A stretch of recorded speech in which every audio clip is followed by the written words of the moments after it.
Salam alaikum, bonjour à toutes, bonjour à tous. Aujourd'hui, nous allons nous intéresser aux voies de recours. Ainsi, si l'on reprend notre cheminement logique, une fois que l'instance, que le procès arrive à son terme, ou si j'ose dire son premier terme, cela aboutit au prononcé d'une décision, un jugement. Ce jugement peut être contesté par la partie qui a succombé, c'est-à-dire par le justiciable qui a perdu totalement ou partiellement son procès.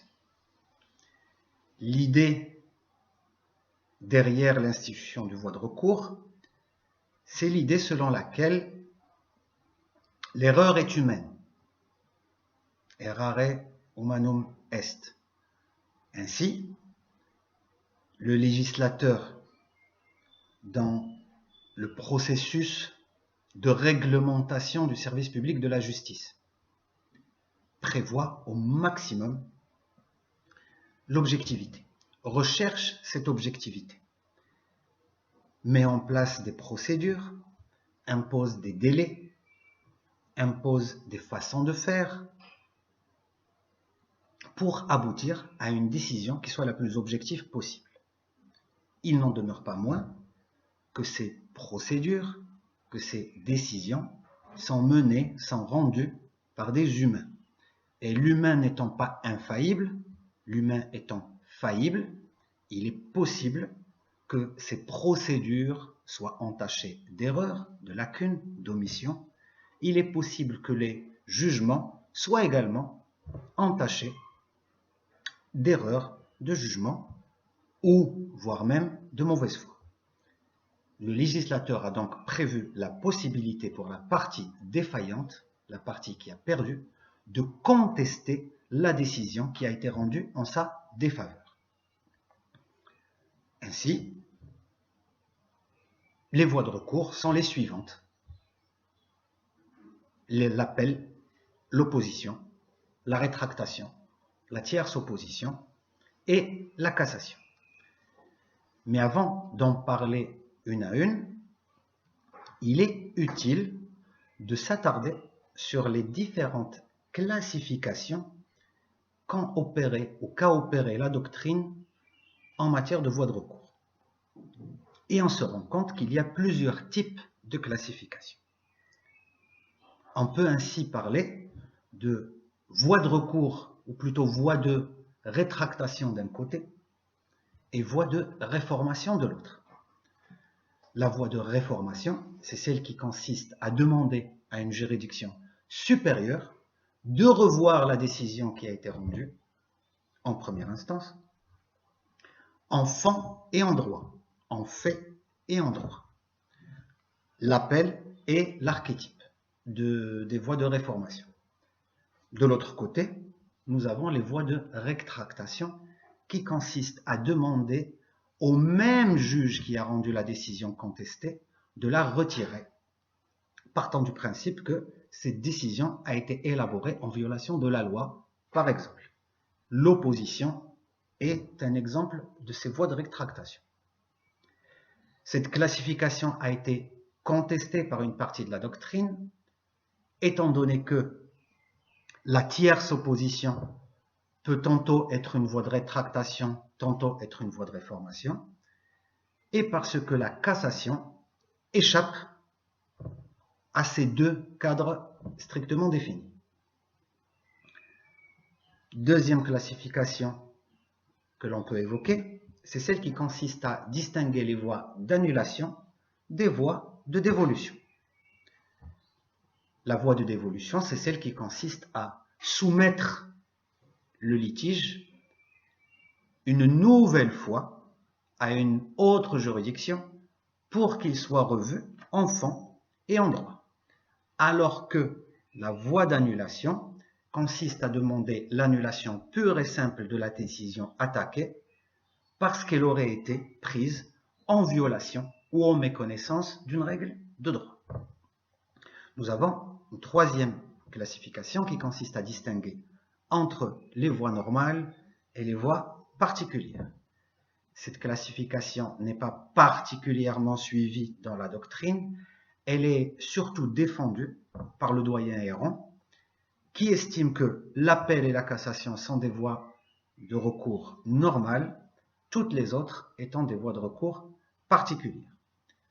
Deux critiques peuvent être opposées à cette classification. La première étant que la notion de normal devrait être utilisée le moins possible lorsqu'on est en train de parler de droit. La seconde critique nous vient du professeur Lefort, Christophe Lefort, dans son livre Procédure civile, et qui nous dit que la cassation, par son caractère particulier, ne peut pas être considérée comme une voie de recours normale. Et donc, pour lui, cette classification est inopérante. Il nous reste, enfin, la classification qui est la plus largement répandue dans la doctrine et qui consiste à distinguer les voies de recours ordinaires, à savoir l'appel et l'opposition, aux voies de recours extraordinaires que sont la tierce opposition, la rétractation et la cassation. Pour ce qui est de l'appel, tel qu'il est prévu par les articles 134 et suivants du Code de procédure civile, eh bien, c'est une voie de réformation, dans le sens où il est demandé au magistrat de l'appel de revoir en fond et en droit le contenu de l'affaire pour un second examen et donc une décision différente. C'est en tout cas l'espoir du justiciable qui interjette appel, obtenir une solution différente de la première.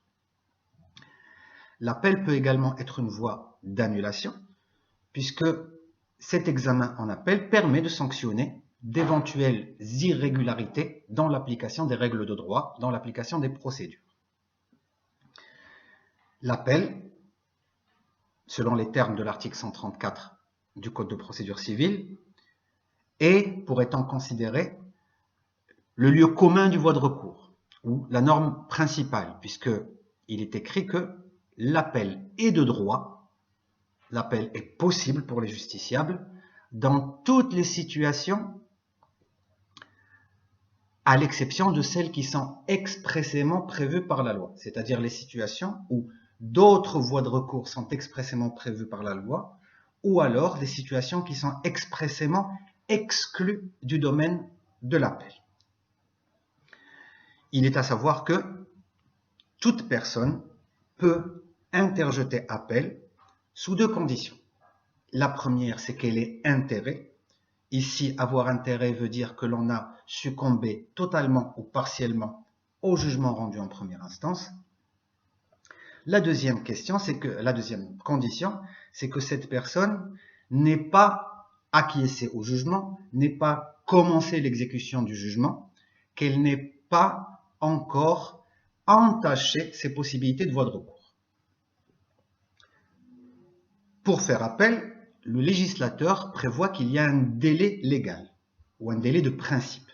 Ce délai est de 30 jours. Il faut interjeter appel dans les 30 jours suivant la notification du jugement à personne ou à domicile ou la notification de l'audience lorsque c'est prévu par la loi. Ce délai de principe connaît un double aménagement. Un premier aménagement qui concerne les justiciables vivant à l'étranger, hors du Maroc, pour lesquels ce délai est porté à 3 mois. À l'inverse, l'autre aménagement consiste à réduire le délai de moitié pour les affaires de famille, statut personnel.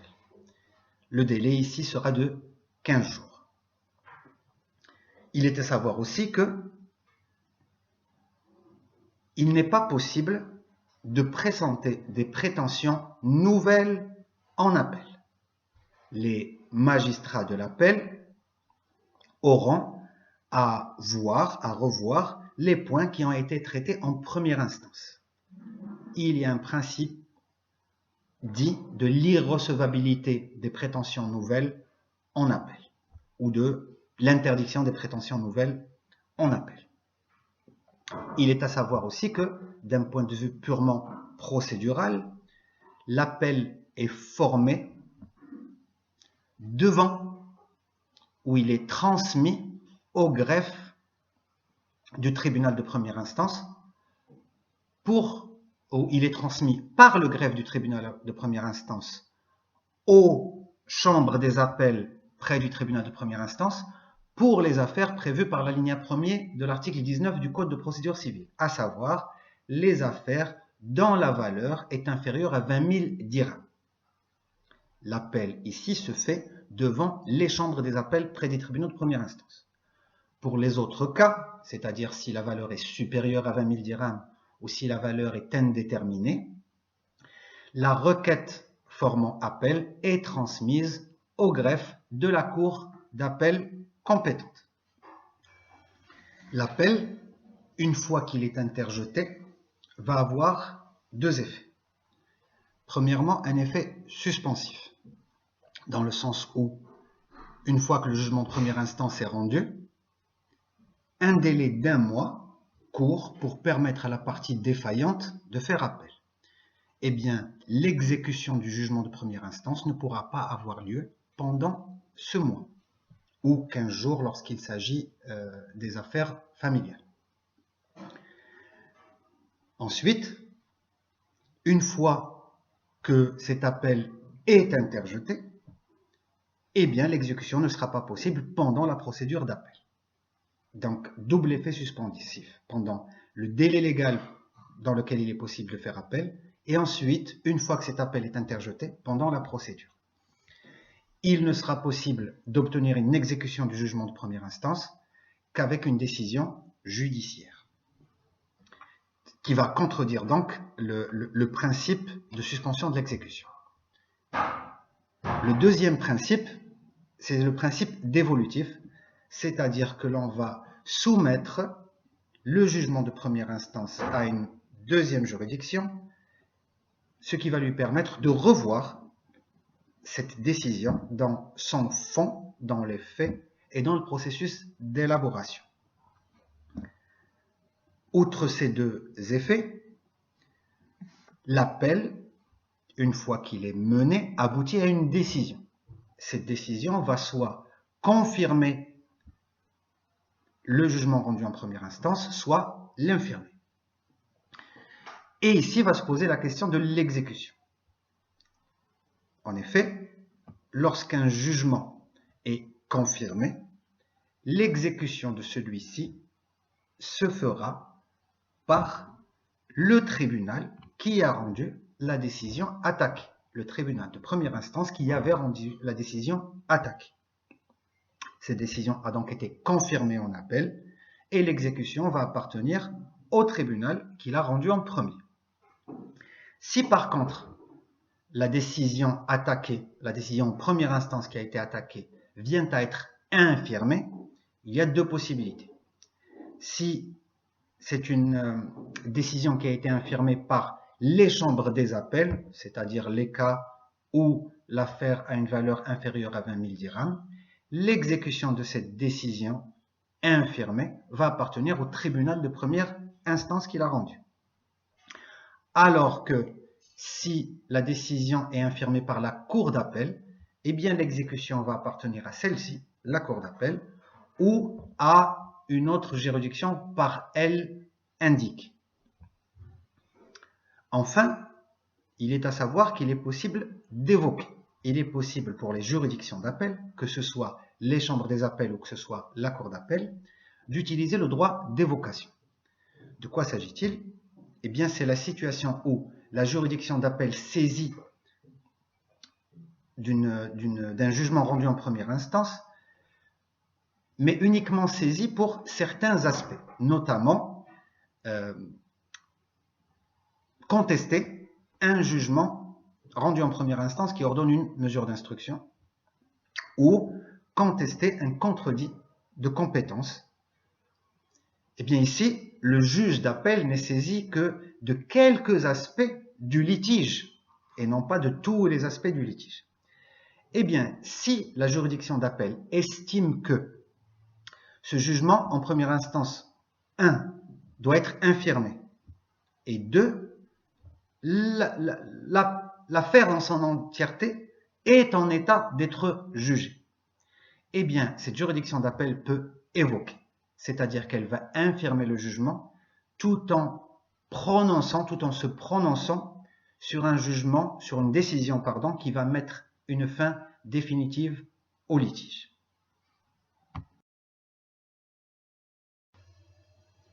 La deuxième voie de recours dite ordinaire, c'est l'opposition, au ta'arud. En réalité, il n'y a pas grand-chose d'ordinaire dans cette voie de recours puisque, d'une part, elle n'est ouverte que contre les jugements rendus par défaut. En effet, l'opposition n'est possible que pour les jugements qui ne sont pas susceptibles d'appel et qui ont été rendus par défaut en l'absence de la personne défaillante ou du justiciable défaillant. L'idée derrière l'opposition, c'est que si le juge, ou plutôt quand le juge prend la décision de juger en l'absence de la partie défaillante, donc en l'absence de celui contre qui le jugement va être rendu, sans lui permettre donc de faire valoir ses derniers arguments, sans lui permettre de se défendre jusqu'au bout, eh bien on considère que ce juge a créé un déséquilibre. Le législateur a donc prévu cette situation et a prévu de corriger ou de donner la possibilité de corriger ce déséquilibre par la voie de l'opposition. Deuxième chose, c'est que le délai pour former opposition est de 10 jours.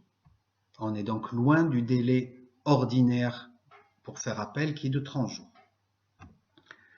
C'est ce qui ressort donc, ces deux éléments, ressortent de l'article 130 du Code de procédure civile, ce à quoi il faut ajouter que l'opposition est également ouverte ou est également possible contre les décisions rendues par les cours d'appel. C'est ce que prévoit l'article 344 du Code de procédure civile. L'opposition est une voie de rétractation. L'idée, c'est de faire revenir l'affaire devant la même juridiction qui a rendu le jugement par défaut. Une manière de reconnaître qu'elle s'est trompée la première fois et qu'elle va rejuger l'affaire. L'opposition est une voie de rétractation puisque celui qui fait opposition cherche non pas à corriger, non pas à revoir, mais il cherche à rétracter, à anéantir le jugement initialement rendu. L'opposition a un effet suspensif, à moins, bien sûr, que le juge qui a rendu le jugement initial, le jugement attaqué, à moins qu'il n'ait ordonné une exécution provisoire, une exécution partielle. Si tel a été le cas, et qu'ensuite ce jugement a été rétracté, que l'opposition a été accueillie favorablement, que le juge a estimé que cette opposition était fondée, eh bien, il sera ordonné de restituer ce qui a été commencé à exécuter, de revenir à la situation initiale ou la situation juste. L'opposition est formée devant la juridiction qui a rendu le jugement par défaut, attaqué. Et si elle est accueillie et que le tribunal saisi doit se prononcer, eh bien il le fera simplement selon les procédures qui lui sont applicables. En ce qui concerne les voies de recours dites extraordinaires, elles sont au nombre de 3. Le pourvoi en cassation, la rétractation et la tierce opposition. Ce qui leur donne ce caractère exceptionnel, ou plutôt extraordinaire, c'est d'une part l'absence d'effet suspensif. En effet, le pourvoi en cassation, la tierce opposition, la rétractation, ne suspendent pas l'exécution de la décision attaquée, contrairement aux voies de recours ordinaires qui ne suspendent pas l'exécution à moins qu'il ne soit ordonné autrement. C'est-à-dire ici, la logique est inverse. Deuxièmement, ces voies de recours sont dites extraordinaires parce qu'elles ne sont possibles que dans des cas limitativement énumérés par la loi. Ainsi, en ce qui concerne le pourvoi en cassation. Première chose à savoir, c'est que c'est prévu, réglementé par les articles 353 et suivants du Code de procédure civile. Ce que vous savez déjà aussi, c'est que la Cour de cassation n'est pas un troisième degré de juridiction, mais une juridiction de droit, c'est-à-dire qu'elle ne va pas revoir le contenu de l'affaire, rediscuter des arguments. Non, elle va seulement vérifier si les règles de droit, si la loi, si la procédure ont été respectées dans l'élaboration de cette décision attaquée. La Cour de cassation a des domaines de compétences exhaustivement énumérés par la loi, en l'occurrence l'article 353 du Code de procédure civile, et qui nous donne les 7 domaines de compétences de la Cour de cassation. Le premier étant celui qui nous intéresse le plus, à savoir tous les pourvois rendus contre les décisions des cours d'appel, les décisions en dernier ressort des cours d'appel et les décisions en dernier ressort des juridictions de première instance, sous réserve qu'elles aient une valeur supérieure à 20 000 dirhams et qu'elles ne concernent pas des loyers. Le deuxième domaine de compétence de la Cour de cassation, c'est le recours en annulation pour excès de pouvoir contre les décisions émanant des autorités administratives. Troisième cas de figure, ce sont les recours formés contre les actes et les décisions par lesquels les juges excèdent leur pouvoir. C'est-à-dire ici le justiciable, saisit la Cour de cassation en disant « le juge qui a rendu la décision que j'attaque a excédé ses pouvoirs. Il n'a pas rendu la justice de manière objective. » Nous avons le règlement des juges. Le règlement des juges, c'est la situation où deux juridictions se sont déclarées toutes les deux compétentes pour un litige et aucune des deux ne veut se dessaisir au profit de l'autre. Si ces deux juridictions n'ont au-dessus d'elles aucune autre juridiction que la Cour de cassation, eh bien, c'est la Cour de cassation qui aura à procéder à ce règlement des juges, à savoir répondre à la question « quelle juridiction doit se dessaisir au profit de l'autre ?» Les 5e et 6e domaines de compétence concernent la situation où un justiciable met en doute l'impartialité des juges. Donc, que ce soit un juge unique ou que ce soit un collège de magistrats. Il s'agit donc de la prise à partie contre les magistrats ou des instances en suspicion légitime. Et enfin, le dernier domaine de compétence de la Cour de cassation, ce sont la situation du dessaisissement pour cause de possibilité de trouble à l'ordre public. Ici, on est devant la situation où le tribunal compétent craint que la tenue de cette instance, la tenue de ce procès, ne soit source de trouble à l'ordre public. Donc, il va se dessaisir au profit de la Cour de cassation. Une fois qu'on a dit ça, on revient à la première motivation, au premier domaine de compétence, qui est celui qui nous intéresse le plus dans le cadre de la procédure civile, et qui est le pourvoi contre les décisions rendues en dernier ressort. Et bien là encore, le législateur est venu nous dire que ce pourvoi ne pouvait pas être basé sur n'importe quoi, mais qu'il y avait 5 raisons énumérées limitativement et qui peuvent fonder le recours en cassation. Ces 5 raisons nous sont données par l'article 359 du Code de procédure civile et qui nous dit que le pourvoi en cassation doit être fondé soit sur une violation de la loi interne. Le juge a violé la loi quand il a élaboré sa décision. Deuxièmement, violation d'une règle de procédure ayant causé un préjudice. C'est-à-dire, il peut arriver qu'une règle de procédure ait été méconnue ou violée, mais que ça n'ait pas d'incidence réelle sur l'aboutissement de la décision. Ce n'est pas le cas ici. Ici, il faut que la violation de la règle de procédure ait eu un impact, un préjudice. C'est un fondement légitime pour recourir à la cassation, pour saisir la Cour de cassation. Troisième cas de figure, c'est l'incompétence. Ici, le justiciable défaillant saisit la Cour de cassation en estimant que la juridiction qui a rendu la décision qu'il attaque était incompétente. Quatrièmement, c'est lorsque le justiciable saisit la Cour de cassation en estimant qu'il a été victime d'excès de pouvoir. Et enfin, défaut de base légale ou de motif. Ici, le justiciable argue ou prétend que la décision qui a été rendue à son encontre n'est pas fondée légalement, il n'y a pas de motif, il n'y a pas d'argument, il ne comprend pas, elle n'est pas motivée ou la motivation est lacunaire, laconique, il n'y a pas de base légale, il n'y a pas de fondement légal, il n'y a pas d'argument pertinent.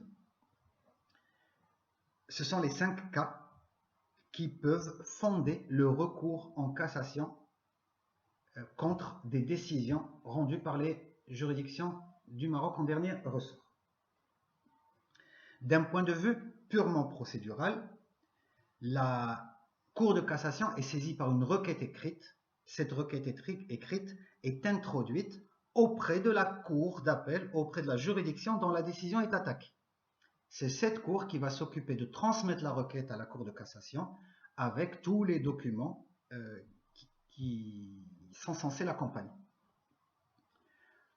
Petite parenthèse, lorsque la Cour de cassation est saisie pour excès de pouvoir concernant une décision d'administration, ici, ce qui est attaqué, ce n'est pas une décision de justice, donc on ne peut pas former le recours devant une cour d'appel, on ne peut pas non plus le fonder devant l'administration dont on attaque la décision. Le recours ici sera formé directement auprès de la Cour de cassation. Toujours d'un point de vue purement procédural, et concernant les délais, le délai pour former cassation, eh bien c'est un délai de 30 jours, avec un aménagement qui est celui de la situation dans laquelle la cassation, le recours en cassation est celui pour lequel on demande l'annulation d'une décision administrative. Dans ce cas, le délai est de 2 mois. Il est à savoir que le pourvoi en cassation n'est pas suspensif de l'exécution, sauf 3 exceptions. Le recours est suspensif en matière d'état des personnes. Alors, le E est minuscule, ahwal shakhsiya, et non pas l'état, dawla. Le deuxième cas, c'est lorsqu'il y a eu un faux incident. Je vous invite à revenir à la partie du cours qui parle des mesures d'instruction pour voir ce qu'est un faux incident. Troisième cas de figure, c'est en matière d'immatriculation foncière. Ce sont les 3 exceptions, les 3 cas dans lesquels le pourvoi en cassation n'est pas, est plutôt suspensif de l'exécution. Dernière chose à savoir, c'est que la Cour de cassation est formée de 6 chambres. Une chambre civile, une chambre commerciale, une chambre pénale, une chambre sociale, une chambre des affaires de statut personnel et une chambre des affaires sociales. Chacune des chambres accueille l'affaire qui la concerne, qui rentre dans sa compétence. Mais il est prévu que chacune des chambres peut connaître de toutes les affaires, quelle que soit leur nature. Il est à savoir, enfin, que la Cour de cassation, lorsque elle tranche un point de droit dans son arrêt, dans sa décision, et qu'elle renvoie à des cours d'appel, à une cour d'appel pour revoir l'affaire, cette cour d'appel ne peut pas aller à l'encontre de la décision qu'a prise la Cour de cassation. Si la Cour de cassation a tranché un point de droit, la cour d'appel vers laquelle l'affaire est renvoyée ne peut pas avoir une vision différente et trancher ce point de droit de manière différente. Il est à savoir enfin qu'il y a une petite subtilité prévue par le Code de procédure civile. Il nous dit que la Cour de cassation peut casser un arrêt, c'est-à-dire estimer qu'il n'est pas parfait, qu'il mérite d'être cassé, mais sans ordonner le renvoi. Vous savez que une cour de cassation, lorsqu'elle est saisie d'une question, elle se prononce soit en confirmant la décision de la cour d'appel qui lui a été soumise, soit en la cassant.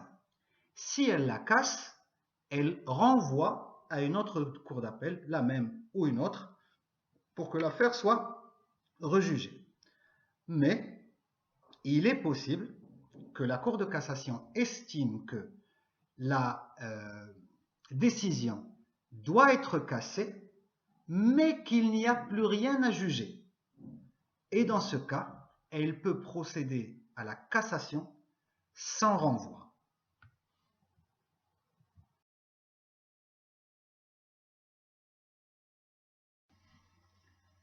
La deuxième voie de recours dite extraordinaire, c'est la tierce opposition.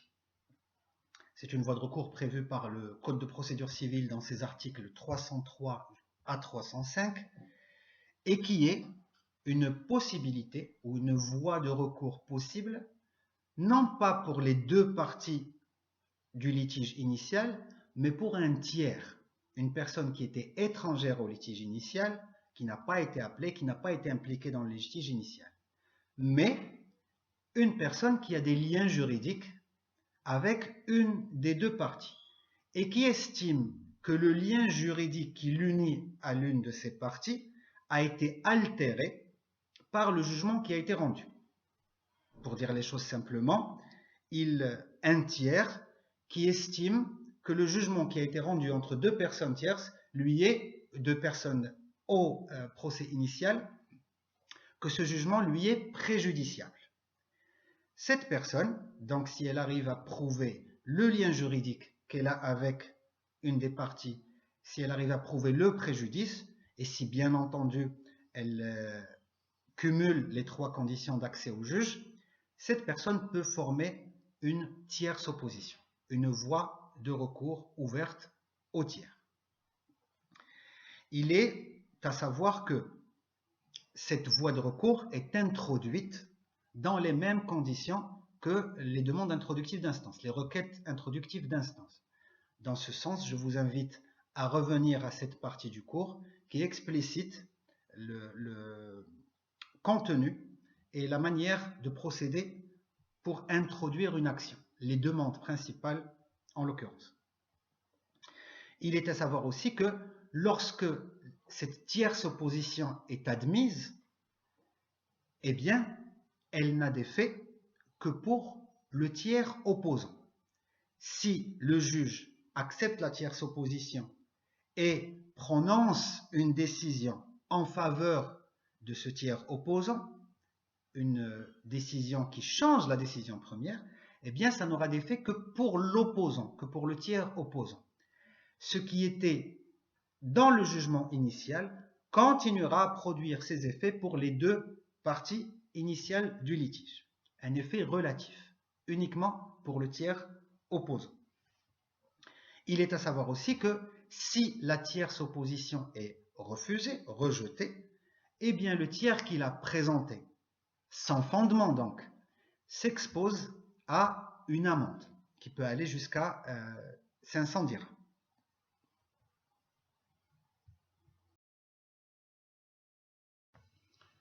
Enfin, la dernière voie de recours dite extraordinaire, c'est la rétractation. Voie de recours prévue par les articles 402 à 410 du Code de procédure civile. C'est une voie de recours qui est ouverte dans des cas limitativement énumérés par la loi, en l'occurrence par l'article 402, et comme vous allez le voir, ce sont des cas d'une certaine gravité, ou qui sont assez graves pour justifier le fait de rétracter le jugement, puisqu'ici, le justiciable qui fait une demande en rétractation ne veut pas que le jugement attaqué soit revu, rediscuté, réformé. Non, il veut qu'il soit purement et simplement rétracté. Il faut donc que les motifs pour justifier cette rétractation soient assez lourds. Et en l'occurrence, ils le sont. Ainsi, l'article 402 nous donne les 7 motifs sur lesquels peut se fonder une demande en rétractation, à savoir s'il a été statué sur chose non demandée ou adjugé plus qu'il n'a été demandé, ou s'il a été omis de statuer sur un chef de demande. Alors là, ça va vous rappeler, lorsqu'on a parlé des demandes introductives d'instance, on avait vu que ces demandes avaient plusieurs effets, et un de ces effets, c'est que ça délimitait le cadre dans lequel le juge doit s'exprimer. Le juge doit répondre aux questions qui lui sont posées. Il doit s'exprimer sur les prétentions qui lui sont présentées. Il ne doit pas omettre de s'exprimer sur l'un d'eux, et il ne doit pas surinterpréter ou sortir de ce cadre pour décider des choses qui ne lui ont pas été demandées. On dit, s'il le fait, qu'il a statué sur chose non demandée, il a oublié de statuer sur un motif qui était inclus dans la demande initiale, ou il a adjugé plus qu'il n'a été demandé. Le deuxième cas, c'est s'il s'avère qu'au cours de l'instruction, il y a eu dol. Donc, des manœuvres dolosives vont entacher la procédure, vont biaiser la procédure. Et donc, c'est un motif assez lourd pour justifier le fait de demander la rétractation de ce jugement dont l'élaboration a été entachée par des manœuvres dolosives. Troisièmement, si le jugement attaqué, si le jugement s'est basé sur des pièces qui depuis ont été reconnues fausses. Là encore, on considère que le jugement qui a été rendu a été biaisé, puisque le juge s'est basé sur des pièces qui n'étaient pas vraies, qui étaient des faux. Et donc, ça justifie le fait de rétracter ce jugement qui est mal fondé en réalité. Ensuite, dans le même sens, si, après le prononcé du jugement, la partie défaillante arrive à prouver qu'il y avait des pièces importantes, décisives pour le sujet, qui étaient retenues par la partie adverse. C'est-à-dire la partie qui a gagné le procès, en réalité, elle avait des documents qu'elle a cachés, et si elle ne les avait pas retenus ou cachés, ces documents auraient permis de donner une autre issue au procès. Dans ce cas, la personne défaillante, celui qui a perdu, peut attaquer ce jugement par la voie de la rétractation. Il va demander à ce qu'il soit rétracté parce qu'il est mal fondé. Il est basé sur des éléments incomplets puisque des pièces importantes n'ont pas été utilisées, de la faute ou par la faute de l'adversaire. Ensuite, cinquièmement, si le jugement attaqué contient en son sein des dispositions contradictoires, si le juge, dans l'élaboration de son jugement, s'est contredit, eh bien, dans ce cas, c'est un motif légitime pour le justiciable défaillant d'attaquer ce jugement, parce qu'il se contredit, donc c'est un motif assez légitime de profiter de la contradiction dans le jugement pour demander à ce qu'il soit rétracté. Ensuite, nous avons la situation où, dans une même juridiction, avec les mêmes moyens, entre les mêmes parties, mais à des moments différents, ont été rendues des décisions contradictoires, soit par ignorance, soit par erreur de fait. Eh bien, c'est un motif c'est un motif qui permet à la personne défaillante de demander la rétractation. Et enfin, une mesure pour protéger l'administration et les incapables, c'est la situation dans laquelle on considère que les administrations, les mineurs, les incapables n'ont pas été valablement défendus. Eh bien, s'ils n'ont pas été valablement défendus, ça entache lourdement la procédure et donc ça entache le jugement qui en est issu. C'est un motif légitime pour demander la rétractation de ce jugement. D'un point de vue purement procédural, le délai pour demander la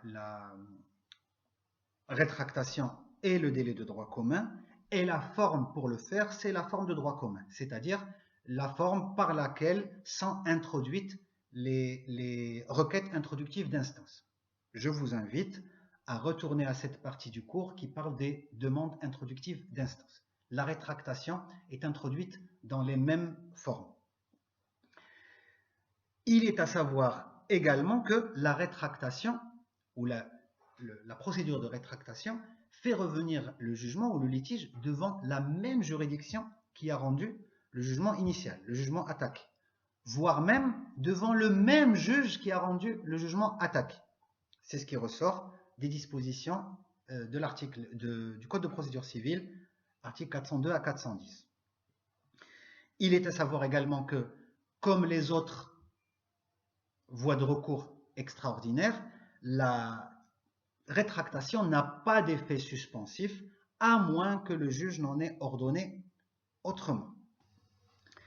Il est à savoir que ces délais peuvent être aménagés, donc il y a un aménagement, le principe selon lequel le délai pour faire opposition est de 30 jours, eh bien il y a un aménagement qui concerne les justiciables résidant à l'étranger, qui n'ont ni domicile ni résidence au Maroc, pour lesquels ce délai est triplé.